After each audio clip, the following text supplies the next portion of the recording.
सत श्री अकाल। तुसीं लोकराण चैनल पंजाबी देख रहे हो। सीधे सवाल प्रोग्राम तुहाडा स्वागत है। मेरे नाल सियासी माहिर प्रोफैसर मनजीत सिंह मौजूद ने। गलबात करांगे कि जिहड़ा हशर हुण तक बीजेपी दा होया है उहनूं लैके कहंदे मेकओवर किया जा रहा है, इमेज सुधारन की कोशिश की जा रही है, उहदे लई हथ पैर हुण मारे जा रहे हैं। जो कुछ किसानी अंदोलन ने ढाह लाई है जां फिर जिस तरह की आर्थिक हालत पूरे मुल्क की हो चुकी है, ਜਾਂ जिस तरह के जिवें राम मंदिर का मुद्दा निकल आया ਜਾਂ धारा 370 ਨੂੰ ਲੈ ਕੇ बहुत कुछ ਇਹੋ ਜਿਹਾ ਜਿਹੜੇ बीजेपी ने फैसले ले जिन्हां तो आम बंदे ਜਿਹੜੇ आम लोग ने ਉਹ भी ਅੱਕੇ ਹੋਏ ਨੇ। पार्टी के अंदरूनी ਦੇ ਜਿਹੜਾ ਖਲਾਅ ਹੈ पार्टी ਦੇ ਵਿੱਚ ਉਹ ਵੀ ਕਿਤੇ ਨਾ ਕਿਤੇ ਸਾਹਮਣੇ ਆਉਂਦਾ। ਉਹਦੇ ਉੱਤੇ ਗੱਲਬਾਤ ਕਰਾਂਗੇ। ਉਧਰਲੇ ਪਾਸੇ ਜਦੋਂ ਇਹੋ ਜਿਹੇ ਹਾਲਾਤ ਪੈਦਾ ਹੁੰਦੇ ਨੇ ਤਾਂ ਸਾਰੀਆਂ ਸਿਆਸੀ ਪਾਰਟੀਆਂ ਹੱਥ ਪੈਰ ਮਾਰਦੀਆਂ ਨੇ। ਆਮ ਆਦਮੀ ਪਾਰਟੀ ਦੇ ਅਰਵਿੰਦ ਕੇਜਰੀਵਾਲ ਹੁਣੀ ਜਿਹੜੇ ਉਹਨਾਂ ਦਾ ਬਿਆਨ ਸਾਹਮਣੇ ਆਇਆ, ਉਹ ਕਹਿੰਦੇ ਕਾਂਗਰਸ ਤੇ ਭਾਜਪਾ ਦਾ ਬਦਲ ਜਿਹੜਾ ਉਹ ਆਮ ਆਦਮੀ ਪਾर्टी है गुजरात ਦੇ ਵਿੱਚ ਇਲੈਕਸ਼ਨ ਲੜਨਗੇ ਜਾਂ ਹੋਰ ਵੀ ਜਿੱਥੇ ਜਿੱਥੇ ਲੜ ਰਹੇ ਨੇ ਉਹ ਆਪਣੇ ਆਪ ਨੂੰ ਤੀਜੀ ਧਿਰ ਦੇ ਵਜੋਂ मतलब कि जोरदार तौर ਦੇ ਉੱਤੇ ਪ੍ਰਚਾਰ ਰਹੇ ਨੇ ਕਿ ਇਸ ਤੋਂ ਬਾਅਦ ਜਿਹੜਾ ਜੇ ਤੁਸੀਂ ਇਹਨਾਂ ਨੂੰ ਨਹੀਂ ਚਾਹੁੰਦੇ ਤਾਂ ਸਾਨੂੰ ਜਿਹੜਾ ਉਹ ਆਪਣੇ ਸੱਤਾ ਦੇ ਵਿੱਚ ਲੈ ਕੇ ਆਓ। ਇਹਦੇ ਉੱਤੇ ਗੱਲਬਾਤ ਕਰਾਂਗੇ। ਪ੍ਰੋਫੈਸਰ ਸਾਹਿਬ ਸਵਾਗਤ ਹੈ ਜੀ ਤੁਹਾਡਾ ਲੋਕਰਾਣ ਚੈਨਲ ਪੰਜਾਬੀ ਦੇ। ਬਹੁਤ ਬਹੁਤ ਧੰਨਵਾਦ ਸੁਖਵਿੰਦਰ ਜੀ। ਸ਼ੁਕਰੀਆ। ਪ੍ਰੋਫੈਸਰ ਸਾਹਿਬ ਕਿੱਦਾਂ ਦੇਖਦੇ ਹੋ ਡੈਮੇਜ ਕੰਟਰੋਲ ਕਰਨ ਦੀ ਕੋਸ਼ਿਸ਼ ਭਾਜਪਾ ਵੱਲੋਂ ਕੀਤੀ ਜਾ ਰਹੀ ਹੈ ਹੁਣ?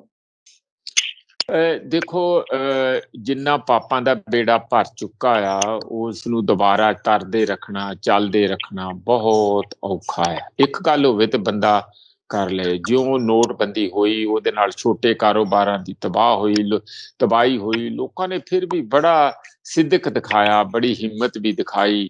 ਲੋਕ ਲਾਈਨਾਂ 'ਚ ਲੱਗੇ, ਦਰਜਨਾਂ ਲੋਕਾਂ ਦੀ ਡੈਥ ਹੋ ਗਈ। ਆਪਣਾ ਹੀ ਪੈਸਾ ਜਦੋਂ ਕਢਾਉਣਾ ਸੀ ਇਉਂ ਲੱਗਦਾ ਸੀਗਾ ਕਿ ਜਿਵੇਂ ਮੋਦੀ ਜੀ ਨੇ ਮੁਫਤ ਦਾ ਪੈਸਾ ਦੇ ਦਿੱਤਾ ਹੋਵੇ, ਯਾਨੀ ਕੱਢਣ ਲਈ ਲਾਈਨਾਂ ਲੱਗੀਆਂ ਸੀ। ਉਦੋਂ ਬਾਅਦ ਤੁਸੀਂ ਦੇਖ ਲਓ ਜੋ ਵੀ GST ਦਾ ਵੀ ਹੋਇਆ, ਹੁਣ ਵਾਲਾ ਜਿਹੜਾ ਕਰੋਨਾ ਦਾ, ਇਹ ਤੇ ਚਲੋ ਕਿਸੇ ਦੀ ਕੋਈ ਵੱਸ ਦੀ ਗੱਲ ਨਹੀਂ, ਮੋਦੀ ਜੀ ਨੇ ਨਹੀਂ ਕੀਤਾ ਪਰ ਹੈਂਡਲ ਤੇ ਠੀਕ ਕਰ ਸਕਦੇ ਸੀ। ਜਦੋਂ ਕਰੋਨਾ ਸ਼ੁਰੂ ਹੋਇਆ ਸੀਗਾ ਤੇ ਉਦੋਂ ਇਹ ਪਿਆਰ ਸਿੰਘਾਂ ਟਰੰਪ ਨਾਲ ਝੂਟਦੇ ਫਿਰਦੇ ਸੀ। 60,000 ਲੋਕ ਇਕੱਠਾ ਕੀਤਾ ਉੱਥੇ ਗੁਜਰਾਤ ਦੇ ਵਿੱਚ ਤੇ ਉਹ ਸਾਰੀ ਜਗ੍ਹਾ ਛੱਟਾ ਦੇ ਕੇ ਗਏ ਤੇ ਤਾਂਹੀਓ ਗੁਜਰਾਤ ਦੇ ਵਿੱਚ ਜੋ ਕਰੋਨਾ ਦਾ ਪਹਿਲੇ ਦੌਰ ਦੇ ਵਿੱਚ ਭਿਆਨਕ ਰੂਪ ਦੇਖਣਾ ਪਿਆ ਉਹ ਗੁਜਰਾਤ ਦੇ ਵਿੱਚ ਬਹੁਤ ਜ਼ਿਆਦਾ ਸੀਗਾ। ਪਰ ਕਿਉਂਕਿ ਉਹ ਕਰੋਨਾ ਹੀ ਥੋੜਾ ਘੱਟ ਤਿੱਖਾ ਮੱਧਮ ਦਾ ਸੀਗਾ, ਹੈ ਨਾ, ਸਲੋ ਚੱਲਣ ਵਾਲਾ ਸੀ, ਉਹਨਾਂ ਉਹ ਡੈਮੇਜਿੰਗ ਜਾਂ ਇੰਨਾ ਕਹਿ ਲਓ ਕਿ ਘਾਤਕ ਨਹੀਂ ਸੀਗਾ। ਉਹਦੇ ਕਰਕੇ ਜਦੋਂ ਅਸੀਂ ਵੇਲੇ ਸਿਰ ਹੀ ਉਹਦੇ ਤੋਂ ਥੋੜਾ ਜਿਹਾ ਪਹਿਲੇ ਫੇਜ਼ ਤੋਂ ਬਾਹਰ ਆ ਹੀ ਰਹੇ ਸੀਗੇ ਤੇ ਇਹਨਾਂ ਨੇ ਆਪਣੇ ਪਿੱਠ ਥਪਾਉਣੀ ਸ਼ੁਰੂ ਕਰਤੀ। ਉਹ ਬੱਲੇ, ਅਸੀਂ ਤੇ ਸਾਰੀ ਦੁਨੀਆ ਨੂੰ ਰਾਹ ਦਿਖਾਤਾ। ਯੂਨਾਈਟਿਡ ਨੇਸ਼ਨ ਵਿੱਚ ਜਾ ਕੇ ਭਾਸ਼ਣ ਦਿੱਤੇ ਤੇ ਤਿਆਰੀ ਕਰਨ ਦੀ ਜਗ੍ਹਾ ਗੱਪਾਂ ਮਾਰਨੀਆਂ, ਹਵਾਬਾਜੀ, ਜੁਮਲੇਬਾਜੀ, ਇਹ ਸਾਰੀ ਲਿਫਾਫੇਬਾਜੀ ਚੱਲਦੀ ਰਹੀ। ਜਿਉਂ ਸਿਰ ਤੇ ਪਿਆ ਹੁਣ ਇਹ ਦੂਸਰਾ ਜਿਹੜਾ ਹੱਲਾ ਆ ਉਹਦੇ 'ਚ ਅੰਕੜੇ ਲੁਕੋ ਕੇ ਦੁਨੀਆ ਨੂੰ ਦੱਸਣਾ ਚਾਹੁੰਦੇ ਆ ਕਿ ਅਸੀਂ ਸਾਡੇ ਤੇ ਕੁਛ ਵੀ ਨਹੀਂ ਹੋਇਆ, ਸਾਡੇ ਤੇ ਠੀਕ ਹੀ ਆ, ਠੀਕ ਹੈ, ਇੰਨੇ ਕਿਤੇ ਫਲਾਨੀ ਜਗ੍ਹਾ ਹੀ ਹੋਏ, ਸਾਡੇ ਨਾਲ ਵੱਧ ਤੇ ਅਮਰੀਕਾ 'ਚ ਡੈਥ ਹੋ ਗਈਆਂ, ਸਾਡੇ ਤੇ 3 ਲੱਖ ਹੀ ਹੋਈਆਂ, ਉੱਥੇ ਤੇ 6 ਲੱਖ ਹੋ ਗਈਆਂ। ਇਹੋ ਜਿਹੀਆਂ ਗੱਲਾਂ ਜਿਹੜੀਆਂ ਵਧਾ ਚੜਾ ਕੇ। ਪਰ ਤੁਸੀਂ ਇਹ ਦੇਖੋ ਕਿ ਜਿਵੇਂ ਜਿਵੇਂ ਆਡਿਟਿੰਗ ਹੋ ਰਹੀ ਆ, ਸੋਸ਼ਲ ਆਡਿਟਿੰਗ ਕਹਿ ਲਓ ਜਾਂ ਕੋਈ ਮੀਡੀਆ ਗੱਲਾਂ ਬਾਤਾਂ ਕਰਕੇ ਅੰਕੜੇ ਕੱਢ ਰਹੇ ਆ, ਉਹ ਸਾਊਥ ਵਿੱਚੋਂ ਵੀ ਨਿਕਲ ਰਹੇ ਆ, ਇੱਥੇ ਵੀ ਨਿਕਲਣਗੇ, ਮੱਧ ਪ੍ਰਦੇਸ਼ ਚੋਂ ਵੀ ਨਿਕਲਣਗੇ ਕਿ ਅਸਲ ਮਾਨਿਆ 'ਚ ਇੰਨੀ ਕੁ ਗੱਲ ਤੇ ਸਰਕਾਰਾਂ ਜਨਰਲੀ ਮੰਨਣ ਤੇ ਆ ਗਈਆਂ ਕਿ ਜਿੰਨੇ ਅਸੀਂ ਅੰਕੜੇ ਦਿੱਤੇ ਆ ਉਹਦੇ 'ਚੋਂ ਦੁੱਗਣੇ ਅੰਕੜੇ ਅਸਲ ਮਾਨਿਆ ਮੈਨੂੰ ਲੱਗਦਾ ਦੁੱਗਣੇ ਤੋਂ ਵੀ ਕਿਤੇ 10 ਗੁਣਾ ਅੰਕੜੇ ਹੋਣਗੇ ਘੱਟੋ ਘੱਟ, ਬਹੁਤ ਨਾ ਕਹੋ ਤੇ 10 ਗੁਣਾ ਹੋਣਗੇ। ਉਹਦਾ ਕਾਰਨ ਸਾਫ਼ ਹੀ ਹੈ ਕਿ ਜਿਸ ਢੰਗ ਨਾਲ ਉਸ ਨੂੰ ਮਿਸ ਹੈਂਡਲ ਕੀਤਾ, ਜਿਸ ਢੰਗ ਦੇ ਨਾਲ ਲਾਸ਼ਾਂ ਨੂੰ ਇੱਧਰ ਉੱਧਰ ਕੁਝ ਦਰਿਆਵਾਂ 'ਚ ਤਰਦੀਆਂ ਮਿਲੀਆਂ ਲਗਾਤਾਰ 1.5-2 ਮਹੀਨੇ ਤੇ ਲੋਕਾਂ ਦਾ ਹਾਲੋਂ ਬੇਹਾਲ ਹੋ ਗਏ। ਯਾਨੀ ਆਗਰੇ ਵਾਲੀ ਜਿਹੜੀ ਮੰਦਭਾਗੀ ਘਟਨਾ ਆ ਕਿ ਲੋਕ ਜਿਵੇਂ ਗਿਨੀ ਪਿਗ ਦੇ ਐਕਸਪੈਰੀਮੈਂਟ ਕਰਦੇ ਆ, ਆਕਸੀਜਨ ਸਪਲਾਈ ਬੰਦ ਕਰਕੇ 91 ਪੇਸ਼ੈਂਟ ਆ ਆਗਰੇ ਦੇ ਹਸਪਤਾਲ ਦੇ ਵਿੱਚ, ਜਿਹਦੇ 'ਚੋਂ 20 ਨੂੰ ਮਾਰ ਦਿੱਤਾ ਕਿਉਂਕਿ ਇਹ ਦੇਖਣਾ ਚਾਹੁੰਦੇ ਸੀ ਵੀ ਕਿੰਨੀ ਕੁ ਘੱਟ ਤੋਂ ਘੱਟ ਆਕਸੀਜਨ ਤੇ ਉਹ ਬਚ ਸਕਦੇ ਆ। ਉਹ ਪੀਲੇ ਹੋ ਗਏ ਲੋਕ, ਨੀਲੇ ਹੋ ਗਏ ਤੇ ਮਰ ਗਏ। ਇਹ ਕੰਮ ਉੱਥੋਂ ਦੀ ਮੈਂ ਬਾਅਦ ਵਿੱਚ ਠੀਕ ਹੈ ਉਹਦੇ ਤੇ ਤਾਲਾ ਲਾਇਆ, ਜੇ ਲਾਇਆ ਉਸ ਹਸਪਤਾਲ ਤੇ। ਇਹੋ ਜਿਹੇ ਜਿਹੜੇ ਕੰਮ ਯਾਨੀ ਅਸਲ ਮਾਨੇ 'ਚ ਮੈਂ ਦੱਸਾਂ ਸੁਖਵਿੰਦਰ ਜੀ, ਕੋਈ ਵੀ ਹੋਰ ਦੇਸ਼ ਹੁੰਦਾ ਉਹ ਪਹਿਲੇ ਹੀ ਵੇਵ ਦੇ ਐਂਡ ਵਿੱਚ ਪ੍ਰਧਾਨ ਮੰਤਰੀ ਰਿਜ਼ਾਈਨ ਦੇ ਕੇ ਪਰਾਂ ਹੋ ਜਾਂਦਾ, ਹੋਮ ਮਿਨਿਸਟਰ ਵੀ ਮਾਫੀ ਮੰਗ ਕੇ ਘਰੇ ਬੈਠ ਜਾਂਦਾ। ਸਾਡੇ ਤੇ ਉਲਟਾ ਅਜੇ ਚਾਂਬੜਾ ਪਾਉਂਦੇ ਫਿਰਦੇ ਸੀ, ਵਾਹੀ ਖੱਟਦੇ ਫਿਰਦੇ ਸੀ, ਦੁਨੀਆ ਨੂੰ ਕੋਸ ਰਹੇ ਸੀ ਕਿ ਤੁਹਾਨੂੰ ਅਕਲ ਨਹੀਂ ਹੈ ਕਿਵੇਂ ਕਰੋਨਾ ਨਾਲ ਲੜੀਦਾ। ਤੁਸੀਂ ਸਾਡੇ ਵੱਲ ਵੇਖੋ ਤਾਂ ਅਸੀਂ ਕਿਸ ਤਰੀਕੇ ਨਾਲ ਕਰੋਨਾ ਨੂੰ ਨੱਥ ਪਾਈ ਆ। ਇਹੋ ਜਿਹੇ ਫੂਕਬਾਜ਼ ਜੁਮਲੇਬਾਜ਼ ਸਾਡੇ ਲੀਡਰ ਹੈਗੇ। ਜਦੋਂ ਉਹਨੇ ਸਫਾਇਆ ਕੀਤਾ ਐਤਕੀ ਜਾਣੀ ਵੱਡੇ ਪੱਧਰ ਤੇ ਲੋਕਾਂ ਦੀਆਂ ਜਾਨਾਂ ਗਈਆਂ ਔਰ ਇਹਨਾਂ ਦੀਆਂ ਨਲੈਕੀਆਂ ਕਰਕੇ, ਕਿਤੇ ਦਵਾਈ ਨਹੀਂ ਮਿਲੀ, ਕਿਤੇ ਡਾਕਟਰ ਨਹੀਂ ਸੀਗੇ, ਕਿਤੇ ਆਕਸੀਜਨ ਨਹੀਂ ਮਿਲੀ। ਇਹ ਕਤਲੋ ਗਾਰਤ ਦੇ ਜ਼ਿੰਮੇਵਾਰ ਕੌਣ ਹੈ? ਪ੍ਰਧਾਨ ਮੰਤਰੀ ਹੈ ਨਾ, ਜਿਹਦੇ ਨਾਂ ਤੇ ਪਾਰਟੀ ਚੱਲਦੀ ਆ। ਪਾਰਟੀ ਨੂੰ ਤਾਂ ਬੀਜੇਪੀ ਤੇ ਕਹਿੰਦੇ ਹੀ ਨਹੀਂ ਗਾ, ਮੋਦੀ ਸਰਕਾਰ ਕਹਿੰਦੇ ਆ, ਬੀਜੇਪੀ ਸਰਕਾਰ ਕਹਿੰਦੇ ਆ, ਐਨਡੀਏ ਦੀ ਸਰਕਾਰ ਵੀ ਨਹੀਂ ਕਹਿੰਦੇ, ਮੋਦੀ ਸਰਕਾਰ ਕਹਿੰਦੇ। ਕਿਉਂਕਿ ਲੋਕਾਂ ਨੂੰ ਸੁਖਵਿੰਦਰ ਪੜਾਇਆ ਹੀ ਇਹ ਆ ਕਿ ਮੋਦੀ ਮੋਦੀ ਕਰਕੇ ਨਾ, ਕਿ ਮੋਦੀ ਦੀ ਸਰਕਾਰ ਹੈ। ਜਿਹੜੀ ਮੋਦੀ ਦੇ ਜਿਸ ਤਰ੍ਹਾਂ ਘਰ ਦੀ ਸਰਕਾਰ ਹੋਵੇ, ਆਪਣੀ ਨਿੱਜੀ ਪ੍ਰਾਈਵੇਟ ਸਰਕਾਰ ਹੋਵੇ, ਜਿਵੇਂ ਚੱਲੂਗੀ। ਜੇ ਨਹੀਂ ਚੱਲੂਗੀ ਤਾਂ ਫਿਰ ਉਹ ਕਹਿੰਦਾ ਸੀਗਾ ਮੈਂ ਫਕੀਰ ਹੋ ਜਾਊਂਗਾ, ਝੋਲਾ ਲੈ ਕੇ ਚਲੇ ਜਾਊਂਗਾ। ਇਹ ਝੋਲਾ ਜਦ ਤੱਕ ਇਹਨੇ ਲੈ ਕੇ ਜਾਣਾ ਉਦੋਂ ਤੱਕ ਇੱਥੇ ਕੁਝ ਬਚੂਗਾ ਵੀ? ਉਦੋਂ ਤੇ ਇਹਨੂੰ ਜਾਣ ਦੀ ਲੋੜ ਨਹੀਂ ਆ। ਫਿਰ ਇੱਥੇ ਹੀ ਜੰਗਲ ਪੈ ਜਾਣਾ, ਜਿੱਥੇ ਬੈਠਾ ਨਾ ਇੱਥੇ ਹੀ ਉੱਲੂ ਜਿਹੜੇ ਗਿੱਦੜ ਬੋਲਣਗੇ, ਹਵਾਂਕਣਗੇ, ਇੱਥੇ ਹੀ ਗਿੱਧਾਂ ਫਿਰਨਗੇ, ਉਹਨਾਂ ਦੇ ਵਿੱਚ ਹੀ ਬੈਠਾ ਰਹੇ ਫਕੀਰ ਬਣ ਕੇ ਕਿਸੇ ਪੇੜ ਥੱਲੇ। ਆਪਣਾ ਹੁਣ ਤੋਂ ਹੀ ਵੇਖ ਲੈ ਕਿਹੜੇ ਥੱਲੇ ਬਹਿਣਾ। ਇਹ ਬਹੁਤ ਨਰਸੰਹਾਰ ਹੋਇਆ ਆ, ਜਿਹਦੇ ਵਿੱਚ ਜਿਹਨੂੰ ਪੋਗਰਾਮ ਕਹਿੰਦੇ ਆ। ਬਹੁਤ ਵੱਡੇ ਪੱਧਰ ਤੇ ਲੋਕਾਂ ਦੀਆਂ ਡੈਥ ਦੇ ਜ਼ਿੰਮੇਵਾਰ ਸਰਕਾਰ ਆ। ਪਹਿਲਾਂ ਤੇ ਇਹਨਾਂ ਲੋਕਾਂ ਦੇ ਉੱਤੇ ਜੇ ਉਹ ਰਿਜ਼ਾਈਨ ਨਹੀਂ ਕਰਦੇ, ਮੈਂ ਪਹਿਲਾਂ ਵੀ ਇੱਕ ਵਾਰੀ ਕਿਹਾ ਸੀ ਇਸੇ ਚੈਨਲ ਤੇ, ਇਹਨਾਂ ਦੇ ਉੱਤੇ ਕੇਸ ਚੱਲਣੇ ਚਾਹੀਦੇ ਆ।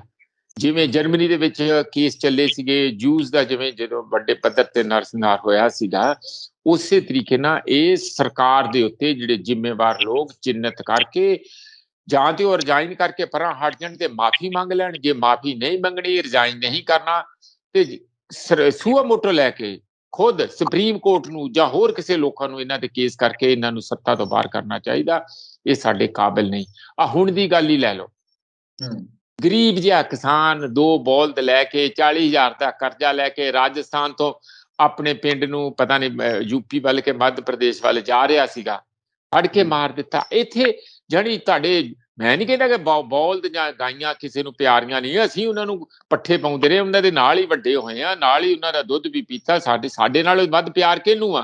ਪਰ ਇਹ ਜਿਹੜੇ ਗਊ ਰਕਸ਼ਕ ਤੇ ਜਿਹੜੇ RSS ਦੀ ਇਹੋ ਜਿਹੇ ਇਹਨਾਂ ਨੇ ਫਾਸਿਸਟ ਸ਼ਕਤੀਆਂ ਬਣਾਤੀਆਂ, ਬੰਦੇ ਨੂੰ ਮਾਰ ਲੱਗਿਆ ਮਿੰਟ ਲਾਉਂਦੇ ਹੋ, 25 ਸਾਲ ਦਾ ਮੁੰਡਾ ਮਾਰ ਕੇ ਰੱਖਤਾ। ਕੀ ਇਹੋ ਜਿਹੇ ਭਿਆਨਕ ਕਤਲ ਦੇ ਉੱਤੇ ਕੀ ਸਰਕਾਰ ਤੋਂ ਲੋਕਾਂ ਨੂੰ ਰਿਜ਼ਾਈਨ ਨਹੀਂ ਮੰਗਣਾ ਚਾਹੀਦਾ? ਇਹਨੂੰ ਮਤ ਸਮਝੋ। ਉਹ ਮੁਸਲਮਾਨ ਵੀ ਨਹੀਂ ਸੀ, ਉਹ ਤੇ ਵਿਚਾਰਾ ਘਰ ਲਈ ਗਰੀਬ ਕਿਸਾਨ ਆਪਣਾ ਲਿਜਾ ਰਿਹਾ ਸੀਗਾ। ਤੁਸੀਂ ਇਸ ਕਰਕੇ ਕਿ ਲਓ ਜੀ ਮਾਰਨ ਜਾ ਰਹੇ ਆ ਇਹਦਾ ਦਾ ਇਸ ਤਰ੍ਹਾਂ ਕਿੰਨਾ ਕਿਸਾਨਾਂ ਦਾ ਡੇਅਰੀ ਫਾਰਮ ਦਾ ਨੁਕਸਾਨ ਹੋਇਆ, ਕਿੰਨੀਆਂ ਫਸਲਾਂ ਜਿਹੜੀਆਂ ਪੰਜਾਬ ਦੇ ਵਿੱਚ ਅਵਾਰਾ ਪਸ਼ੂ ਖਾਂਦੇ, ਕਿੰਨੀ ਮੈਨ ਪਾਵਰ ਜਿਹੜੀ ਪਸ਼ੂਆਂ ਨੂੰ ਹਟਾਉਣ ਲਈ, ਕਿੰਨੀਆਂ ਤਾਰਾਂ ਵੱਡੇ ਪੱਧਰ ਤੇ ਲੋਕਾਂ ਨੂੰ ਲਾ ਕੇ ਪਸ਼ੂਆਂ ਤੋਂ ਬਚਾਉਣ ਲਈ ਫਸਲਾਂ, ਇਹ ਕੰਮ ਸ਼ੁਰੂ ਕੀਤਾ। ਇਹ ਕਿਹੜੇ ਕੰਮ ਆ? ਸਰਕਾਰ ਆ ਇਹ, ਸਰਕਾਰ ਹੈ ਕਿ ਖੇਲਾਂ ਕਰ ਰਹੇ? ਲੋਕਾਂ ਦੇ ਜੀਵਨ ਨਾਲ ਖਿਲਵਾੜ ਕਰ ਰਿਹਾ, ਜਾਨਵਰਾਂ ਨਾਲ ਵੀ, ਗਾਈਆਂ ਨਾਲ ਵੀ ਖਿਲਵਾੜ ਕਰ ਰਿਹਾ। ਉਹ ਸੜਕਾਂ ਤੇ ਤੁਰਦੀਆਂ ਫਿਰਦੀਆਂ, ਮਰਦੀਆਂ ਫਿਰਦੀਆਂ, ਗਊਸ਼ਾਲਾਵਾਂ ਨੂੰ ਮੌਜਾਂ ਲਵਾਈਆਂ। ਗਊਸ਼ਾਲਾਵਾਂ ਦੇ ਵਿੱਚ ਵੀ ਜਾ ਕੇ ਦੇਖੋ ਗਾਈਆਂ ਦਾ ਕੀ ਹਾਲ ਹੈ। ਜਾ ਕੇ ਸਾਨੂੰ ਸਾਰੀਆਂ ਵੀਡੀਓ ਬਣਾ ਕੇ ਦੱਸਣ, ਕਿਸੇ ਵੈਬਸਾਈਟ ਤੇ ਪਾਉਣ, ਲੋਕ ਵੇਖਣ ਕੇ ਗਾਈਆਂ ਦਾ ਉੱਥੇ ਕੀ ਹਾਲ ਆ। ਉਹ ਸਿਰਫ ਇੱਕ ਉਹਨਾਂ ਦੀ ਜਾਣੀ ਹੱਡਾਂ ਦੇ ਉੱਤੇ ਚਮੜੀ ਰਹਿ ਗਈ ਆ, ਹੋਰ ਕੱਖ ਨਹੀਂ ਆ ਉਹਨਾਂ ਦੇ। ਇਹ ਕਿਸ ਗੱਲ ਦਾ ਤਸੀਹਾ ਗਾਈਆਂ ਨੂੰ ਦਿੰਦੇ ਆ? ਆਪਣੀ ਗਊ ਮਾਤਾ ਕਹਿੰਦੇ ਆ। ਮਾਤਾ ਹੋਵੇ ਤੇ ਉਹਦੀਆਂ ਕੁੱਖਾਂ ਨਿਕਲੀਆਂ ਹੋਣ, ਢੁੱਠ ਨਿਕਲੀ ਹੋਵੇ, ਰੰਗ ਬਰੰਗੇ ਸਿੰਘ ਕੀਤੇ ਹੋਣ, ਗਲ ਦੇ ਵਿੱਚ ਹਾਰ ਪਾਏ ਹੋਣ, ਮੌਜਾਂ ਕਰਦੀ ਤੁਹਾਨੂੰ ਨਜ਼ਰ ਆਵੇ। ਉਹ ਤੇ ਉਹ ਵਿਚਾਰੀ ਦਿਨ ਗਿਣ ਰਹੀ ਹੈ ਕਿ ਮੈਨੂੰ ਮਰਨ ਦਿਓ, ਮੈਨੂੰ ਕਿਉਂ ਤੁਸੀਂ ਇੱਥੇ ਰੱਖਿਆ, ਨਾ ਮੈਨੂੰ ਮਰਨ ਦਿੰਦੇ ਆ ਨਾ ਜੀਣ ਦਿੰਦੇ ਆ।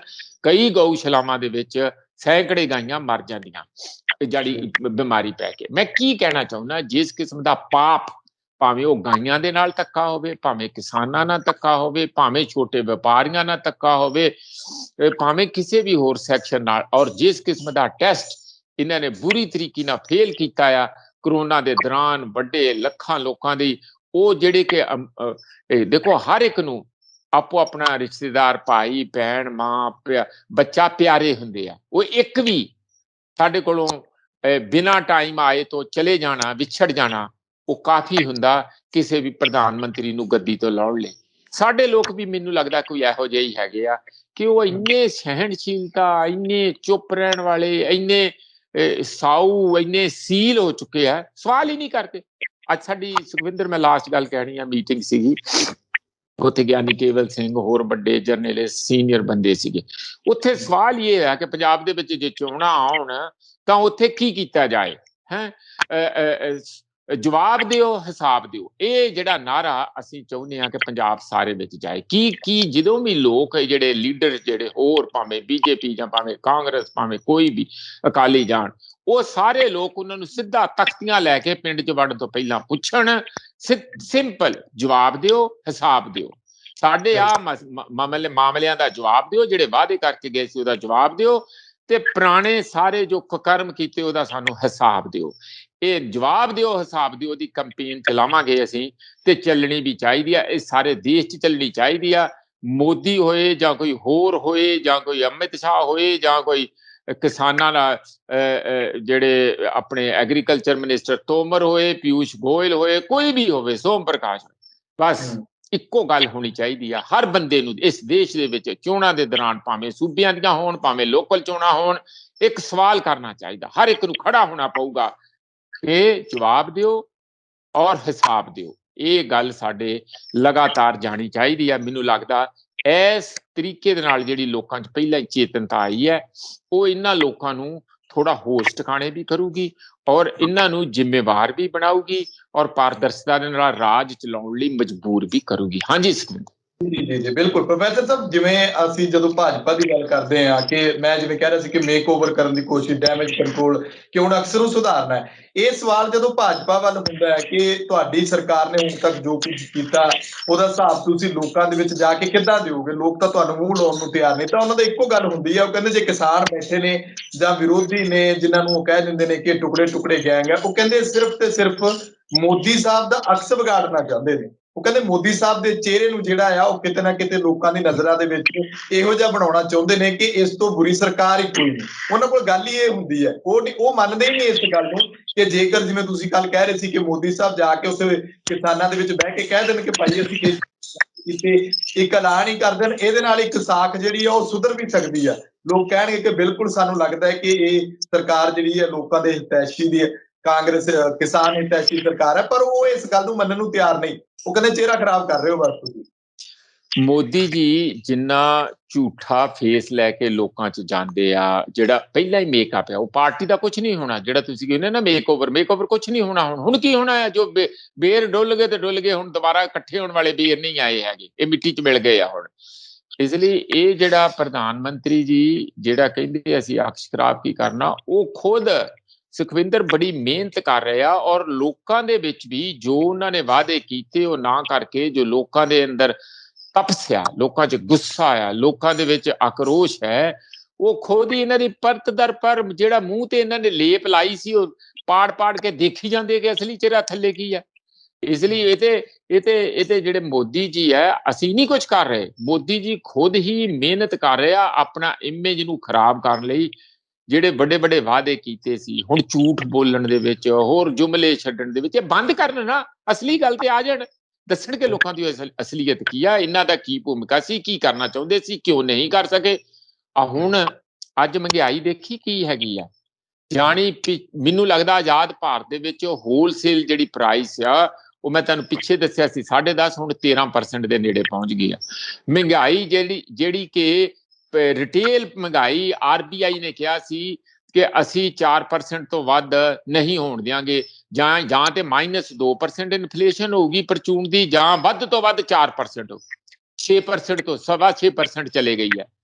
ਜਾਣੀ ਅੱਗ ਲੱਗ ਗਈ ਆ। ਔਰ ਤੇਲ ਦੀਆਂ, ਗੈਸ ਦੀਆਂ, ਡੀਜ਼ਲ ਦੀਆਂ, ਪੈਟਰੋਲ ਦੀਆਂ ਕੀਮਤਾਂ ਦਾ ਵਾਧਾ ਹੋਇਆ 61% ਤੋਂ 66%। ਇਹਨਾਂ ਦੇ ਆਪਣੇ ਅੰਕੜੇ ਆ, ਸਾਡੇ ਅੰਕੜੇ ਨਹੀਂ ਹੈਗੇ, RBI ਨੇ ਅੰਕੜੇ ਰਿਲੀਜ਼ ਕੀਤੇ ਆ।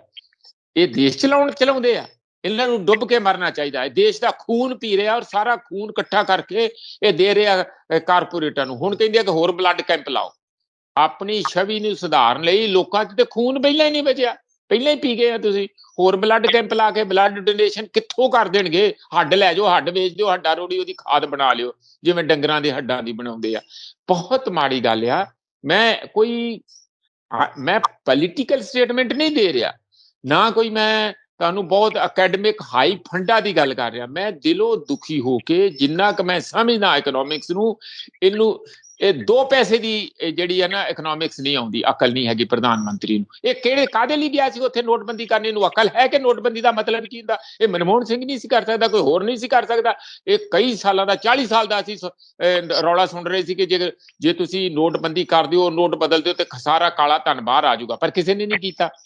ਜੇ ਤੁਸੀਂ ਕਰਨਾ ਹੀ ਸੀ ਤੇ ਇਮਾਨਦਾਰੀ ਨਾਲ ਕਰਦੇ, ਫਿਰ ਤੁਸੀਂ ਉਹ ਨੋਟ ਸਾਹਮਣੇ ਲੈ ਕੇ ਵੀ ਆਉਂਦੇ, 2-3 ਲੱਖ ਕਰੋੜ ਰੁਪਈਆ ਜਿਹੜਾ ਸੀਗਾ ਉਹ ਗਰੀਬਾਂ ਦੇ ਵਿੱਚ ਵੰਡ ਦਿੰਦੇ। ਇਹ ਗੱਲ ਚੱਲੀ ਸੀਗੀ ਕਿ ਨੋਟਬੰਦੀ ਦੇ ਨਾਲ 2-3 ਲੱਖ ਕਰੋੜ ਰੁਪਈਆ ਮੋਦੀ ਕੋਲ ਆ ਜਾਣਾ, ਉਹਨੇ ਕਿਸਾਨਾਂ 'ਚ ਵੰਡ ਕੇ ਫਿਰ ਅਗਲੀ ਚੋਣ ਲੜੀ ਕਿਵੇਂ? ਫਿਰ ਬਾਲਾਕੋਟ ਪਾਕਿਸਤਾਨ ਕਰਕੇ 40 ਨੌਜਵਾਨ ਸਾਡੇ ਸ਼ਹੀਦ ਹੋਏ, ਅਜੇ ਤੱਕ ਉਹਨਾਂ ਦਾ ਪਤਾ ਨਹੀਂ ਹੈ ਕਿ ਉਹ ਕਿਵੇਂ ਹੋਏ, ਕਿਹਨੇ ਕੀਤੇ। ਇਹ ਵੀ ਗੱਲ ਇੱਕ ਆਪਣੇ ਆਪ 'ਚ ਲੋਕਾਂ ਨੂੰ ਸ਼ੰਕੇ ਦੀ ਸੂਈ ਕਰਦੀ। ਇਸ ਲਈ ਇਸ ਤਰੀਕੇ ਦੇ ਨਾਲ ਜਦੋਂ ਦੇਸ਼ ਨੂੰ ਚਲਾਓਗੇ, ਜਿੰਨਾ ਇਹਨਾਂ ਦਾ ਇਮੇਜ ਖਰਾਬ ਹੋ ਗਿਆ, ਡੈਂਟਡ ਇਮੇਜ ਆ, ਖਾਸ ਕਰ ਪ੍ਰਧਾਨ ਮੰਤਰੀ ਦਾ ਆਪਣਾ ਤੇ ਉਹਨਾਂ ਦਾ ਜਿਹੜਾ ਚੇਲਾ ਹੈਗਾ ਅਮਿਤ ਸ਼ਾਹ ਦਾ, ਜਿਹਦੇ ਨਾਂ ਤੇ ਸਰਕਾਰਾਂ ਦੋਵਾਂ ਤੇ ਚੱਲ ਰਹੀ ਹੈ ਜੋੜੀ ਤੇ, ਉਸ ਨੂੰ ਦੁਬਾਰਾ ਠੀਕ ਠਾਕ ਕਰਨਾ ਰਿਪੇਅਰ ਨਹੀਂ ਕੀਤਾ ਜਾ ਸਕਦਾ। ਇਹ ਤੇ ਗਗੋਲ ਦੇ ਓਵਰਕੋਟ ਵਾਂਗੂ ਉਹ ਕਿਤੇ ਕਿਸੇ ਨੂੰ ਦਿੱਤਾ ਤੇ ਉਹ ਜਾ ਕੇ ਕਹਿੰਦਾ ਯਾਰ ਇਹਨੂੰ ਥੋੜਾ ਸੀ ਸੂ ਦੇ, ਕਹਿੰਦਾ ਮੈਂ ਇਹਨੂੰ ਸੀਵਾਂ ਕੀ ਹੈ, ਤੇ ਜਿੱਥੇ ਹੱਥ ਲਾ ਦੋ ਉੱਥੋਂ ਫਿਰ ਫਟ ਜਾਂਦਾ, ਜਿੱਥੋਂ ਮੈਂ ਟੰਕਾ ਲਾਉਣਾ ਇੰਨਾ ਬੋਦਾ ਹੋ ਗਿਆ ਕਿ ਉਹਦੇ 'ਚ ਜਾਨ ਹੀ ਨਹੀਂ ਹੈ। ਇੱਕ ਨਵਾਂ ਕੋਟ ਲੈ ਲਓ। ਇੱਕ ਓਵਰਕੋਟ ਨਾਵਲ ਲਿਖਿਆ ਸੀਗਾ ਰਸ਼ੀਅਨ ਕਲਾਸਿਕ ਗਗੋਲ ਨੇ, ਤੇ ਉਹਦਾ ਨਾਂ ਸੀ ਓਵਰਕੋਟ। ਮੈਂ ਉਹਦੀ ਗੱਲ ਕਰ ਰਿਹਾ। ਇਹੀ ਹਾਲ ਮੋਦੀ ਦਾ ਆ। ਇਹਨੂੰ ਇੰਨੇ ਜਾਣੀ ਡੈਂਟ ਪੈ ਚੁੱਕਿਆ, ਇੰਨੀ ਜਗ੍ਹਾ ਤੋਂ ਚਿਪਕ ਗਿਆ, ਚਿੱਬਾ ਹੋ ਗਿਆ, ਕਿਤੇ ਕੋਈ ਕਾਲਖ ਲੱਗ ਗਈ, ਕਿਤੇ ਕੋਈ ਲਹੂ ਦਾ ਧੱਬਾ ਲੱਗ ਗਿਆ, ਕਿਤੇ ਕੁਛ ਹੋ ਗਿਆ, ਕਿਤੇ ਕੁਛ ਹੋ ਗਿਆ। ਹੁਣ ਇਹਨੂੰ ਕਹੋਗੇ ਨਾ ਵੀ ਦੁਬਾਰਾ ਹੈਲਦੀ ਕਰਕੇ, ਸਾਫ਼ ਸੁਥਰਾ ਕਰਕੇ, ਨਵੇਂ ਬੈਠ ਕੇ ਵਾਂਗੂ ਦੁਬਾਰਾ ਇਹਨੂੰ ਅੱਗੇ ਲਾ ਲੋਗੇ ਦੇਸ਼ ਦੇ, ਉਹ ਨਹੀਂ ਹੈ ਲੱਗਣਾ। ਹੁਣ ਉਹ ਗੱਲ ਕਹੀ।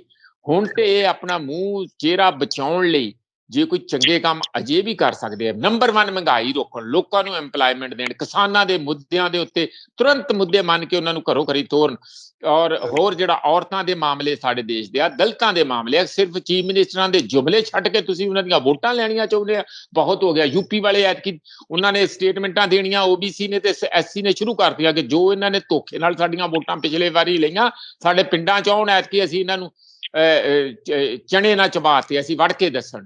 ਹੁਣ ਇਹ ਦੇਖ ਰਿਹਾ, ਮੋਦੀ ਨੂੰ ਦੇਖ ਰਿਹਾ ਆ। ਮੈਂ ਲਾਸਟ ਗੱਲ ਕਹਿਣੀ ਚਾਹੁੰਦਾ ਆ ਸੁਖਵਿੰਦਰ, ਕਿ ਇਹਨਾਂ ਦੀ ਬਹੁਤ ਬੁਰੇ ਤਰੀਕੇ ਨਾਲ ਯੂਪੀ ਔਰ ਉੱਤਰਾਖੰਡ 85 ਸੀਟਾਂ ਪਾਰਲੀਮੈਂਟ ਦੀਆਂ, ਉਹਦੇ 'ਚ ਇਹ ਲੋਕਾਂ ਨੇ ਐਉਂ ਚੱਕ ਕੇ ਸੁੱਟ ਦੇਣਾ ਜਿਵੇਂ ਟਾਰਨੈਡੋ ਨਹੀਂ, ਵੱਡੇ ਵੱਡੇ ਜਿਹੜੇ ਦਰਖਤ ਚੱਕ ਕੇ ਕਿਤੇ ਹੋਰ ਹੀ ਲੈ ਜਾਂਦਾ ਹੁੰਦਾ, ਇੰਜ ਇਹ ਸਰਕਾਰ ਪੱਟ ਕੇ ਸੁੱਟਣੀ ਉਹਨਾਂ ਨੇ ਇਸ ਸੂਬਿਆਂ ਦੇ ਵਿੱਚੋਂ। ਔਰ ਕਿਸਾਨ ਐਨ ਪਹਿਲਾਂ ਹੀ ਡੰਡ ਬੈਠਕਾਂ ਮਚਕਾਂ ਕਰ ਰਿਹਾ, ਵੇਟ ਕਰ ਰਿਹਾ ਕਿ ਥੋੜਾ ਜਿਹਾ ਕਰੋਨਾ ਦਾ ਸਾਨੂੰ ਅਲਾਓ ਕਰ ਦਿਓ, ਫਿਰ ਰੈਲੀਆਂ ਦੇਖਿਓ, ਫਿਰ ਸਾਡੀ ਚਾਲ ਦੇਖ ਲਿਓ, ਅਸੀਂ ਕਿਵੇਂ ਯੋਗੀ ਨੂੰ ਵੀ ਅਸਲ ਮਾਨਿਆਂ 'ਚ ਯੋਗੀ ਬਣਾ ਦਿਆਂਗੇ। ਫਿਰ ਉਹ ਯੋਗੀ ਹੋ ਜਾਣਗੇ, ਫਿਰ ਉਹ ਚੀਫ ਮਿਨਿਸਟਰ ਨਹੀਂ ਰਹਿਣਗੇ, ਅਸਲ ਮਾਨਿਆਂ ਵਾਲੇ ਯੋਗੀ ਹੋਣ ਵਾਲੇ, ਜਿਹੜੇ ਭੋਗੀ ਯੋਗੀ ਨਹੀਂ ਕਿ ਜਿਹੜੇ ਵਰਲਡਲੀ ਚੀਜ਼ਾਂ ਦੇ ਵਿੱਚ, ਚੀਫ ਮਿਨਿਸਟਰਸ਼ਿਪ ਤੇ ਵਰਲਡਲੀ ਚੀਜ਼ ਹੈ ਕਿ ਉਹਦੇ 'ਚ ਨਹੀਂ ਰਹਿਣਗੇ ਉਹ। ਇਸ ਲਈ ਮੈਂ ਇਹੀ ਕਹਿਣਾ ਕਿ ਜਿਹੜਾ ਇਹ ਕਿਸਾਨਾਂ ਦੇ ਨਾਲ, ਹੋਰਨਾਂ ਦੇ ਨਾਲ ਉਸ ਡਰ ਤੋਂ ਕਿ ਜੋ ਕਿਸਾਨਾਂ ਨੇ ਇਹਨਾਂ ਨੂੰ ਸਬਕ ਸਿਖਾਤਾ, ਕਿਸਾਨਾਂ ਨੇ ਜੋ ਇਹਨਾਂ ਨੂੰ ਚੁਣੌਤੀ ਦਿੱਤੀ, ਪੱਛਮੀ ਬੰਗਾਲ 'ਚ ਜੋ ਮਮਤਾ ਨੇ ਧੂਲ ਚਟਾਤੀ ਆ, ਉਹਦੀਆਂ ਜਿਹੜੀਆਂ ਧਮਕਾਂ ਆ, ਜਿਹੜੀਆਂ ਕਹਿ ਲਓ ਤੁਸੀਂ ਵਾਈਬਸ ਹੈ, ਉਹ ਇਹਨੂੰ ਸੌਣ ਨਹੀਂ ਦਿੰਦੇ, ਨੀਤ ਨਹੀਂ ਆਉਂਦੀ ਹੈ ਉਹਨਾਂ ਨੂੰ। ਮਤਲਬ ਪ੍ਰਧਾਨ ਮੰਤਰੀ ਨੂੰ ਆਪਣਾ ਡਾਕਟਰਾਂ ਦੀ ਜ਼ਰੂਰ ਲਗਾਤਾਰ ਮਦਦ ਲੈਣੀ ਚਾਹੀਦੀ ਹੈ ਇਹੋ ਜਿਹੇ ਸੰਕਟ ਦੇ ਹਾਲਾਤ ਦੇ ਵਿੱਚ, ਕਿਉਂਕਿ ਜਿੰਨਾ ਦਬਾਅ ਇਹਨਾਂ ਦੇ ਉੱਤੇ ਬਣ ਚੁੱਕਾ ਆ, ਉਹਦੇ 'ਚੋਂ ਬਾਹਰ ਨਿਕਲਣ ਲਈ ਜਦ ਤੱਕ ਕੋਈ ਸੋਲਿਡ ਕੰਮ ਨਹੀਂ ਕਰਦੇ। ਇਹ ਤੇ ਕਹਿੰਦੇ ਸੀਗੇ ਕਿ ਕਾਂਗਰਸ ਮੁਕਤ ਭਾਰਤ, ਕਿਸਾਨ ਇਸ ਵੇਲੇ ਬੀਜੇਪੀ ਮੁਕਤ ਭਾਰਤ ਕਰਕੇ ਦਿਖਾ ਦੇਣਗੇ। ਬਿਲਕੁਲ ਬਿਲਕੁਲ। ਪ੍ਰੋਫੈਸਰ ਸਾਹਿਬ, ਮੇਰਾ ਆਖਰੀ ਸਵਾਲ ਹੈ, ਹੁਣ ਜਦੋਂ ਤੁਸੀਂ ਗੱਲ ਕਰਦੇ ਹੋ ਕਿ ਲੋਕ ਜਿਹੜੇ ਨੇ ਅੱਕੇ ਬੈਠੇ ਨੇ ਸਰਕਾਰਾਂ ਤੋਂ, ਸਿਆਸਤ ਤੋਂ, ਇਹਨਾਂ ਦੇ ਜਿਹੜੇ ਕਾਰਨਾਮੇ ਤੋਂ, ਲੋਕ ਚਾਹੁੰਦੇ ਨੇ ਬਦਲ, ਤੇ ਬਾਕੀ ਪਾਰਟੀਆਂ ਸਾਰੀਆਂ ਥਾਲੀ 'ਚ ਧਰੀ ਬੈਠੀਆਂ ਕਿ ਸਾਡਾ ਬਦਲ ਲੈ ਲਓ, ਸਾਡਾ ਲਓ। ਆਮ ਆਦਮੀ ਪਾਰਟੀ ਦੀ ਮੈਂ ਗੱਲ ਕੀਤੀ ਸੀ, ਕੇਜਰੀਵਾਲ ਸਾਹਿਬ ਦੀ, ਕਾਂਗਰਸ ਤਾਂ ਕਹਿ ਹੀ ਰਹੀ ਹੈ, ਉਹਦੀ ਵੱਖਰੀ ਗੱਲ ਹੈ, ਪਰ ਅਸੀਂ ਆਮ ਆਦਮੀ ਪਾਰਟੀ ਤੇ ਇਸ ਕਰਕੇ ਗੱਲ ਕਰਾਂਗੇ ਕਿਉਂਕਿ ਕੇਜਰੀਵਾਲ ਸਾਹਿਬ ਕਹਿੰਦੇ ਨੇ ਕਿ ਕਾਂਗਰਸ ਤੇ ਭਾਜਪਾ ਦਾ ਬਦਲ ਆਮ ਆਦਮੀ ਪਾਰਟੀ ਹੈ। ਤੁਹਾਡਾ ਇਹਦੇ ਬਾਰੇ ਕੀ ਕਹਿਣਾ? ਪਹਿਲੀ ਗੱਲ ਤੇ ਇਹ ਦੱਸਣ ਕਿ ਦੇਖੋ ਆਪਾਂ ਗਾਂ ਕੀ ਕਰਨਾ, ਉਹ ਤੇ ਹਰ ਕੋਈ ਕਹਿੰਦਾ ਕਿ ਮੈਂ ਤਾਰੇ ਤੋੜ ਕੇ ਲੈ ਆਉਣੇ ਆ, ਹੈ ਨਾ। ਉਹ ਤੇ ਇੱਕ ਭਵਿੱਖ ਦੇ ਸੁਪਨੇ ਸਜਾਉਣ ਲਈ ਲੋਕਾਂ ਨੂੰ ਦਿੰਦੇ ਆ, ਪਰ ਆਪਾਂ ਇਹ ਤੇ ਕਹਿ ਸਕਦੇ ਕਿ ਹੁਣ ਪਾਰਟੀ ਇੰਨੀ ਨਵੀਂ ਪਾਰਟੀ ਨਹੀਂ ਹੈ, 7 ਸਾਲ ਪੁਰਾਣੀ ਤੇ ਇਹ ਵੀ ਪਾਰਟੀ ਹੈ। ਤੀਜੀ ਵਾਰੀ ਚੋਣ ਲੜ ਲਈ ਹੈ, ਇੱਕ ਵਾਰੀ ਥੋੜੇ ਜਿਹੇ ਮਹੀਨੇ ਸੀ, ਫਿਰ ਪੂਰੀ ਟਰਮ, ਫਿਰ ਹੁਣ ਤੀਜੀ ਟਰਮ ਸ਼ੁਰੂ ਕਰ ਰਹੀ ਆ ਆਮ। ਇਹਨਾਂ ਦਾ ਪਿਛਲਾ ਕਿਰਦਾਰ ਕੀ ਰਿਹਾ? ਮੈਂ ਬਾਕੀ ਦੀਆਂ ਗੱਲਾਂ ਛੱਡੋ, ਪਹਿਲਾਂ ਤੇ ਪੰਜਾਬ ਬਾਰੇ ਹੀ ਆ ਜਾਣਾ ਕਿ ਪਿਛਲਾ ਕਿਰਦਾਰ ਇਹਨਾਂ ਦਾ ਸੁਖਵਿੰਦਰ ਜੀ ਸਾਫ਼ ਆ ਕਿ ਧਾਰਾ 370 ਤੇ ਕਿੱਥੇ ਖੜੇ ਸੀ ਬੀਜੇਪੀ ਨਾਲ। ਸਿਟੀਜ਼ਨਸ਼ਿਪ ਅਮੈਂਡਮੈਂਟ ਐਕਟ ਜਿਹੜਾ ਕਿ ਸੰਵਿਧਾਨ ਦੇ ਵਿਰੁੱਧ ਹੈਗਾ, ਸ਼ਰੇਆਮ ਵਿਰੁੱਧ ਹੈਗਾ, ਉਹਦੇ ਜਿਹੜੇ ਪ੍ਰੋਵੀਜ਼ਨ ਆ ਉਹਨਾਂ ਨੂੰ ਵਾਇਲੇਟ ਕਰਕੇ ਇਹਨਾਂ ਨੇ ਉਹ ਐਕਟ ਪਾਸ ਕੀਤਾ। ਸਾਰੇ ਦੇਸ਼ ਦੇ ਅੰਦਰ ਸ਼ਹੀਨ ਬਾਗ, ਹੋਰ ਅਸੀਂ ਸਾਰੇ ਵੱਡੀਆਂ ਰੈਲੀਆਂ ਚੰਡੀਗੜ੍ਹ 'ਚ ਵੀ ਹੋਈਆਂ। ਉਹ ਤੇ ਕਰੋਨਾ ਕਰਕੇ ਬਾਅਦ ਵਿੱਚ ਸਾਨੂੰ ਘਰੋ ਘਰੀ ਜਾਣਾ ਪਿਆ। ਉਹਦੇ 'ਚ ਇਹਨਾਂ ਦਾ ਕੀ ਰੋਲ ਸੀ? ਉਹੋ ਹੀ ਅਕਾਲੀ ਦਲ ਦਾ ਸੀ, ਉਹੋ ਹੀ ਇਹਨਾਂ ਦਾ ਰੋਲ ਸੀਗਾ ਕਿ ਉਹ ਸਰਕਾਰ ਦੇ ਨਾਲ ਖੜੇ ਸੀ। ਕਿਉਂਕਿ ਹਿੰਦੂ ਵੋਟ ਨੂੰ ਤੁਸੀਂ ਆਪਣੇ ਹੱਕ ਦੇ ਵਿੱਚ ਕਰਨ ਲਈ ਕਿ ਉਹ ਵਿਰੋਧ ਨਾ ਹੋ ਜਾਣ, ਇਸ ਲਈ ਖੜੇ ਸੀ ਨਾ। ਤੇ ਇਹਦਾ ਮਤਲਬ ਇਹ ਕਿੱਥੋਂ ਘੱਟ ਕਮਿਊਨਲ ਆ ਬਈ? ਫਿਰ ਇਹ ਕੀ ਇਹ ਇਨਸਾਫ ਦੇ ਨਾਲ ਖੜੇ ਆ, ਲੋਕਾਂ ਦੇ ਨਾਲ ਖੜੇ ਆ? ਜਿੱਦਣ ਇਹਨਾਂ ਦੇ 62 ਐਮਐਲਏ ਹੋਣ ਦੇ ਬਾਵਜੂਦ ਵੀ ਕਾਂਗਰਸ ਨੇ ਬੀਜੇਪੀ ਨੇ ਚੱਕ ਕੇ ਸਾਰੀਆਂ ਪਾਵਰਾਂ ਐਲਜੀ ਨੂੰ ਦੇਤੀਆਂ ਤੇ ਇਹਨਾਂ ਨੂੰ ਕਹਿਤਾ ਤੁਸੀਂ ਇੱਥੇ ਝਾੜੂ ਲਾਇਆ ਕਰੋ, ਜਿਹੜਾ ਤੁਹਾਡਾ ਚੋਣ ਨਿਸ਼ਾਨ ਆ ਉਹ ਅਸਲ ਵਿੱਚ ਤੁਹਾਨੂੰ ਫੜਾਤਾ, ਹੁਣ ਤੁਸੀਂ ਦਿੱਲੀ ਨੂੰ ਸਾਫ਼ ਸੂਫ ਰੱਖਿਆ ਕਰੋ, ਪਾਵਰਾਂ ਸਾਰੀਆਂ ਐਲਜੀ ਕੋਲ ਆ। ਫਿਰ ਪਿੱਟਣ, ਫਿਰ ਕੌਣ ਸੁਣਦਾ ਇਹਨਾਂ ਦੀ? ਜਦ ਦੂਜਿਆਂ ਨਾਲ ਧੱਕਾ ਹੋ ਰਿਹਾ ਸੀ, ਜੰਮੂ ਕਸ਼ਮੀਰ ਨੂੰ ਸੂਬੇ ਦੇ ਉੱਤੋਂ ਯੂਨੀਅਨ ਟੈਰੀਟਰੀ ਬਣਾਇਆ ਜਾ ਰਿਹਾ ਸੀ, ਹੋਰ ਲੋਕਾਂ ਨਾਲ ਘੱਟ ਗਿਣਤੀਆਂ ਨਾਲ ਧੱਕਾ ਹੋ ਰਿਹਾ ਸੀ, ਤੁਸੀਂ ਵੋਟਾਂ ਬਚਾਉਣ ਦੀ ਖਾਤਰ ਇਨਸਾਫ ਦੇ ਨਾਲ ਨਹੀਂ ਖੜੇ ਹੋਏ, ਲੋਕਾਂ ਦੇ ਨਾਲ ਨਹੀਂ ਖੜੇ ਹੋਏ, ਘੱਟ ਗਿਣਤੀਆਂ ਦੇ ਨਾਲ ਨਹੀਂ ਖੜੇ ਹੋਏ। ਫਿਰ ਜਦੋਂ ਤੁਹਾਡੀ ਸਰਕਾਰ ਦੀਆਂ ਪਾਵਰਾਂ ਗਈਆਂ, ਫਿਰ ਤੁਸੀਂ ਇਹ ਹਾਏ ਤੋਬਾ ਕਰਨਾ ਸ਼ੁਰੂ ਕੀਤਾ ਕਿ ਤੁਹਾਡੇ ਨਾਲ ਖੜੇ ਕੌਣ ਹੋਊਗਾ? ਕੋਈ ਨਹੀਂ, ਕਦੀ ਨਹੀਂ ਹੁੰਦਾ। ਹੁਣ ਕਿਉਂਕਿ ਉਹਨਾਂ ਦੀਆਂ ਉੱਥੇ ਸਰਕਾਰ ਜਿਹੜੀ ਪਹਿਲਾਂ ਹੀ ਲੰਗੜੀ ਸੀ, ਉਹਦੇ ਤੇ ਦੋ ਝੋਟਾਂ ਹੋਰ ਮਾਰ ਕੇ ਹੋਰ ਉਹਨੂੰ ਕਮਜ਼ੋਰ ਕਰਤਾ। ਹੁਣ ਉਹ ਚਾਹੁੰਦੇ ਆ ਕਿ ਅਸੀਂ ਮੋਦੀ ਨੂੰ ਸਬਕ ਸਿਖਾਉਣ ਜਾਵਾਂਗੇ। ਕੀ ਕਹਿੰਦੇ ਆ ਕਿ ਗੁਜਰਾਤ 'ਚ ਸਾਰੀਆਂ ਸੀਟਾਂ ਤੇ ਚੋਣ ਲੜਾਂਗੇ। ਲੜੋ ਵੀ, ਤੁਹਾਨੂੰ ਕੋਈ ਰੋਕਦਾ? ਪੰਜਾਬ 'ਚ ਵੀ ਸਾਰੀਆਂ ਸੀਟਾਂ ਤੇ ਲੜੀ ਸੀ ਤੇ 100 ਸੀਟਾਂ ਜਿੱਤ ਰਹੇ ਸੀ। ਫਿਰ 20 ਆਈਆਂ ਤੇ 20 ਆ ਕੇ ਤੇ ਤੁਸੀਂ ਉਹ ਵੀ ਨਾ ਇਕੱਠੇ ਰਹੇ। ਕੋਈ ਕਾਂਗਰਸ ਚਲੇ ਗਏ, ਕੁਝ ਪਹਿਲਾਂ ਚਲੇ ਗਏ, ਕੁਝ ਹੁਣ ਚਲੇ ਗਏ, ਕੁਝ ਅਲੱਗ ਪਾਰਟੀਆਂ ਬਣਾ ਕੇ ਕੋਈ ਕਿੱਧਰੇ ਤੇ ਕੁਝ ਹੁਣ ਇਹ ਵੀ ਸੁਣਨ 'ਚ ਆਇਆ ਵੀ 2 ਬੰਦੇ ਤੇ ਐਨ ਤਿਆਰ ਹੀ ਬੈਠੇ ਜਿਹੜੇ ਅਕਾਲੀ ਦਲ 'ਚ ਵੀ ਚਲੇ ਜਾਣਗੇ ਬੰਦੇ, ਜਾਂ ਕੋਈ ਵੀ 2 ਐਮਐਲਏ ਇਹਨਾਂ ਦੇ। ਇਸ ਕਿਸਮ ਦੇ ਤੁਸੀਂ, ਮੈਂ ਕਹਿੰਦਾ ਪੰਜਾਬ ਹੋਵੇ ਜਾਂ ਦਿੱਲੀ ਵਾਲੀ ਪੋਲਿਟਿਕਸ ਹੋਵੇ। ਤੁਹਾਨੂੰ ਯਾਦ ਆ, ਮੈਂ ਬਹੁਤਾ ਲੰਬਾ ਸ਼ਾਇਦ ਨਾ ਕਰਾਂ, ਕਿ ਇਹ ਕਿਸ ਗੱਲ ਤੇ ਆਏ ਸੀ? ਐਂਟੀ ਕਰਪਸ਼ਨ ਆਏ ਸੀ ਨਾ।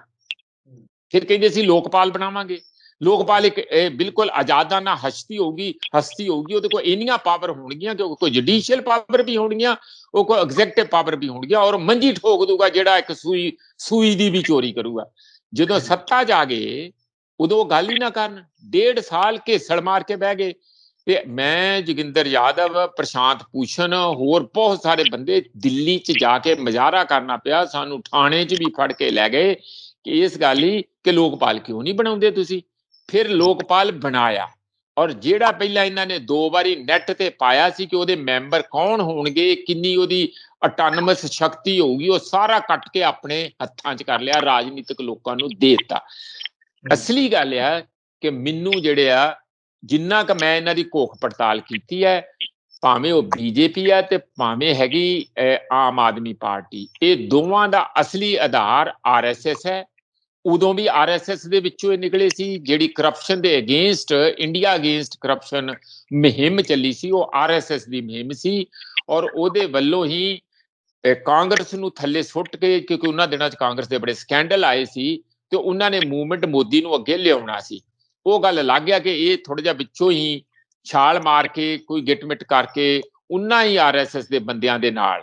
ਮੈਂ ਹੁਣ ਕੱਲੇ ਦਾ ਨਹੀਂ ਜਾਊਂਗਾ, ਸਾਡੇ ਕੋਲ ਪੋਤੜੇ ਵੀ ਹੈਗੇ ਸਾਰਿਆਂ ਦੇ, ਭਾਵੇਂ ਉਹ ਉਪ ਮੁੱਖ ਮੰਤਰੀ ਆਏ ਆ, ਇਹ ਹੈਗੇ ਆ, ਇਹਨਾਂ ਦਾ ਬੈਕਗਰਾਉਂਡ ਕਿੱਥੋਂ ਆਏ, ਕੀ ਆਏ, ਕਿਉਂਕਿ ਅਸੀਂ ਵੀ ਸਫਰ ਕੀਤਾ ਨਾ, ਅਸੀਂ ਨਾਲ ਹੀ ਸੀ ਇਹਨਾਂ ਦੇ। ਜਦੋਂ ਜੋਗਿੰਦਰ ਯਾਦਵ, ਪ੍ਰਸ਼ਾਂਤ ਭੂਸ਼ਣ ਵਰਗੇ ਬੰਦਿਆਂ ਨੂੰ ਚੱਕ ਕੇ ਬਾਹਰ ਮਾਰਿਆ, ਪ੍ਰੋਫੈਸਰ ਆਨੰਦ ਕੁਮਾਰ ਵਰਗਿਆਂ ਨੂੰ ਧੱਕੇ ਮਾਰ ਕੇ ਮੀਟਿੰਗ 'ਚੋਂ ਬਾਹਰ ਕੱਢਤਾ, ਤਾਂ ਸਾਡੀਆਂ ਅੱਖਾਂ ਖੁੱਲੀਆਂ ਵੀ ਨਹੀਂ, ਅਸਲੀ ਚਿਹਰਾ ਤੇ ਕੁਝ ਹੋਰ ਹੀ ਆ, ਟੋਪੀ ਥੱਲੇ ਲੁਕੋਈ ਫਿਰਦੇ ਆ ਤੇ ਕੁਝ ਨਾ ਕੁਝ। ਉਹ ਕਹਿੰਦੇ ਨਾ, ਬਗਲ 'ਚ ਛੁਰੀ ਹੈ ਤੇ ਟੋਪੀ ਥੱਲੇ ਕੋਈ ਪਤਾ ਨਹੀਂ ਛੁਰੀ ਲੁਕਾਈ ਫਿਰਦੇ ਆ, ਜਿਹੜੀ ਸਾਨੂੰ ਦਿਖ ਪਈ ਵੇਲੇ ਸਿਰ। ਅਸੀਂ ਤਾਂ ਬਾਹਰ ਆਏ ਸੀ। ਔਰ ਉਦੋਂ ਜਦੋਂ ਬਾਅਦ 'ਚ ਅਸੀਂ ਖੋਜਬੀਨ ਕੀਤੀ ਤਾਂ ਸਾਨੂੰ ਇਹ ਪਤਾ ਲੱਗਾ ਕਿ ਇਹ ਆਰਐਸਐਸ ਦੀਆਂ 2 ਟੀਮਾਂ ਬਣੀਆਂ, ਕਾਂਗਰਸ ਨੂੰ ਬਾਹਰ ਕਰਕੇ। ਮੈਂ ਕੋਈ ਕਾਂਗਰਸ ਦੇ ਹੱਕ 'ਚ ਨਹੀਂ ਬੋਲ ਰਿਹਾ, ਪਰ ਪਲੈਨਿੰਗ ਇਹ ਹੈ ਕਿ ਕਾਂਗਰਸ ਮੁਕਤ ਕਰਕੇ 2 ਟੀਮਾਂ ਬੁਲਾ ਲਈਆਂ ਜਾਣ, ਤਾਂ ਕਿ ਕੋਈ ਵੀ ਜਦੋਂ ਜਿੱਤੇ ਦੋਵਾਂ 'ਚੋਂ ਤੇ ਉਹਦੇ 'ਚ ਆਰਐਸਐਸ ਦਾ ਬੋਲਬਾਲਾ ਰਹੇ। ਇਹ ਸਾਨੂੰ ਕਾਫੀ ਲੋਕਾਂ ਤੋਂ ਫੀਡਬੈਕ ਵੀ ਮਿਲਿਆ ਤੇ ਕੁਝ ਜਿਹੜੀ ਅਸੀਂ ਵੀ ਇਹਨਾਂ ਤੇ ਖੋਜਬੀਨ ਕੀਤੀ ਹੈ, ਉਹਦੇ ਸਿੱਟੇ ਤੇ, ਉਹਦੇ ਆਧਾਰ ਤੇ ਅਸੀਂ ਇਸ ਸਿੱਟੇ ਤੇ ਪਹੁੰਚੇ। ਹਾਂਜੀ।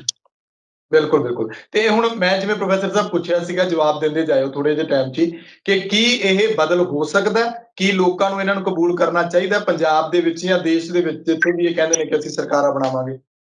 ਇਹ ਡਿਪੈਂਡ ਕਰੂਗਾ ਕਿ ਕੀ ਆਰਐਸਐਸ ਵਾਕਿਆ ਹੀ ਮੋਦੀ ਤੇ ਮੋਦੀ ਦੀ ਵਰਗੀ ਲੀਡਰਸ਼ਿਪ ਤੋਂ ਕਿੰਨਾ ਕੁ ਤੰਗ ਹੋ ਚੁੱਕੀ ਹੈ। ਇਹ ਦੇਖੋ ਐਡਾ ਸੌਖਾ ਨਹੀਂ ਹੁੰਦਾ ਸੱਤਾ ਚਾਉਣਾ ਜਾਂ ਗ੍ਰੈਬ ਕਰਨਾ। ਉਹਦੇ ਵਿੱਚ ਕਾਰਪੋਰੇਟ ਘਰਾਣਿਆਂ ਦੀ ਸਪੋਰਟ, ਉਹਦੇ ਵਿੱਚ ਆਰਐਸਐਸ ਵਰਗੇ ਨੈਟਵਰਕ ਦੀ ਸਪੋਰਟ, ਉਹਦੇ 'ਚ ਜਿਹੜੇ ਬਾਕੀ ਹੋਰ ਧਾਰਮਿਕ ਹਸਤੀਆਂ ਦੀ ਸਪੋਰਟ, ਪੈਸੇ ਦੀ, ਖਾਸ ਕਰਕੇ ਉਹੋ ਜੀ ਭਾਸ਼ਾ। ਦੇਖੋ ਇਹਨਾਂ ਦੇ ਨਾਅਰੇ ਕੀ ਸੀਗੇ? ਭਾਰਤ ਮਾਤਾ ਦੀ ਜੈ, ਵੰਦੇ ਮਾਤਰਮ। ਕਿਹਦੇ ਨਾਅਰੇ ਆਏ? ਬੀਜੇਪੀ ਦੇ, ਆਰਐਸਐਸ ਦੇ ਨਾਅਰੇ ਆ ਭਾਰਤ ਮਾਤਾ ਦੀ ਜੈ। ਇਹ ਮੁਸਲਿਮ ਸਮੁਦਾਇ ਦੇ ਸਾਡੇ ਤੇ ਹੈ ਨਹੀਂ ਗੇ। ਵੰਦੇ ਮਾਤਰਮ ਵੀ ਉਹੀ ਨਾਅਰੇ ਸਭ ਤੋਂ ਵੱਧ ਲਾਉਂਦੇ ਆ। ਤੇ ਇਸ ਕਰਕੇ ਇਹ ਜਿਹੜਾ ਇਹਨਾਂ ਦਾ ਏਜੰਡਾ ਹੈਗਾ ਉਹ ਕੋਈ ਉਹਦੇ ਨਾਲ ਅਲੱਗ ਨਹੀਂ।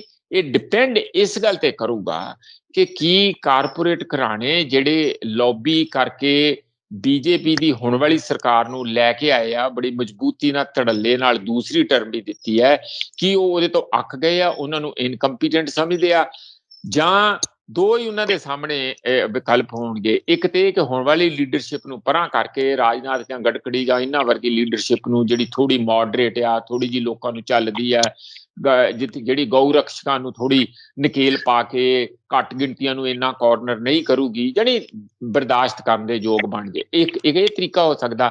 ਜੇ ਇਸ ਤਰ੍ਹਾਂ ਦੀ ਸੂਤਰ ਆਉਂਦਾ ਤੇ ਉਹ ਫਿਰ ਦੂਸਰੀ ਜਿਹੜੀ ਆਪੋਜੀਸ਼ਨ ਵੀ ਆਪਣੀ ਤੇ ਰੂਲਿੰਗ ਵੀ ਆਪਣੀ, ਇਹੋ ਜੀ ਕੋਈ ਨਾ ਕੋਈ ਤਰੀਕਾ ਆਰਐਸਐਸ ਕੱਢ ਸਕਦੀ ਹੈ। ਇਹ ਡਿਪੈਂਡ ਕਰੂਗਾ ਕਿ ਉਹ ਫੈਸਲਾ ਕਿਵੇਂ ਕਰਦੇ। ਹਾਂਜੀ, ਬਿਲਕੁਲ, ਬਿਲकुल ਸ਼ੁਕਰੀਆ ਪ੍ਰੋਫੈਸਰ ਸਾਹਿਬ, ਧੰਨਵਾਦ। ਬਹੁਤ ਬਹੁਤ ਧੰਨਵਾਦ ਤੁਹਾਡਾ ਸੁਖਵਿੰਦਰ, ਤੁਹਾਡੀ ਟੀਮ ਦਾ, ਸਾਡੇ ਸਰੋਤਿਆਂ ਦਾ ਬਹੁਤ ਬਹੁਤ ਸ਼ੁਕਰੀਆ। ਸੋ ਮੇਰੇ ਨਾਲ ਮੌਜੂਦ ਸਨ ਸਿਆਸੀ ਮਾਹਰ ਪ੍ਰੋਫੈਸਰ ਮਨਜੀਤ ਸਿੰਘ। ਭਾਜਪਾ ਜਿਵੇਂ ਆਪਣਾ ਸੁਧਾਰਨ ਲੱਗੀ ਹੈ, ਆਰਐਸਐਸ ਕਿਵੇਂ ਕੰਮ ਕਰ ਰਹੀ ਹੈ, ਤੇ ਆਮ ਆਦਮੀ ਪਾਰਟੀ ਆਪਣਾ ਬਦਲ ਜਿਹੜਾ ਦੇਣ ਦੀ ਕੋਸ਼ਿਸ਼ ਕਰ ਰਹੀ ਹੈ, ਉਹਨੂੰ ਬੂਰ ਕਿੱਦਾਂ ਪੈਂਦਾ? ਤੁਸੀਂ ਇਹਦੇ ਬਾਰੇ ਕੀ ਸਮਝਦੇ ਹੋ? ਆਪਣੇ ਵਿਚਾਰ ਕਮੈਂਟ ਜ਼ਰੂਰ ਕਰਿਓ। ਲੋਕਰਾਣ ਚੈਨਲ ਪੰਜਾਬੀ ਨੂੰ ਸਬਸਕ੍ਰਾਈਬ ਕਰੋ। ਮੈਨੂੰ ਇਜਾਜ਼ਤ ਦਿਓ। ਧੰਨਵਾਦ।